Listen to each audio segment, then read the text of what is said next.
മലപ്പുറം താനൂരിൽ 3 ദിവസം പ്രായമായ കുഞ്ഞിനെ വെള്ളത്തിൽ മുക്കിക്കൊന്ന് കുഴിച്ചിട്ട സംഭവത്തിൽ മൃതദേഹം പുറത്തെടുത്തു. കുഞ്ഞിനെ കൊലപ്പെടുത്തിയ മാതാവ് ജുമൈലത്തിന്റെ വീട്ടുമുറ്റത്തെ തെങ്ങിൻ ചുവട്ടിലാണ് ആൺകുഞ്ഞിന്റെ മൃതദേഹം കുഴിച്ചിട്ടിരുന്നത്. വ്യാഴാഴ്ച രാവിലെ Tirur tahsildar, Tanur DYSP B Benny, forensic വിദഗ്ധർ തുടങ്ങിയവരുടെ സാന്നിധ്യത്തിലായിരുന്നു മൃതദേഹം പുറത്തെടുത്തത്. പ്രതി ജുമൈലത്തിനെയും സംഭവ സ്ഥലത്ത് എത്തിച്ചിരുന്നു.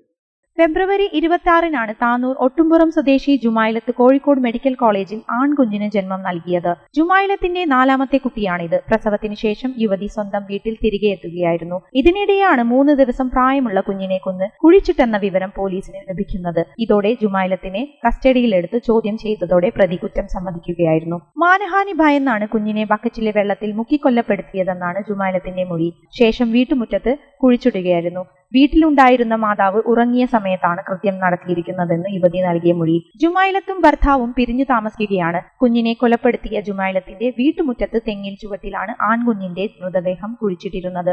വ്യാഴാഴ്ച രാവിലെ Tirur tahsildar, Tanur DYSP B Benny, forensic വിദഗ്ധർ തുടങ്ങിയവരുടെ സാന്നിധ്യത്തിൽ മൃതദേഹം പുറത്തെടുത്തത്. പ്രതി ജുമൈലത്തിനെയും സംഭവസ്ഥലത്ത് എത്തിച്ചിരുന്നു.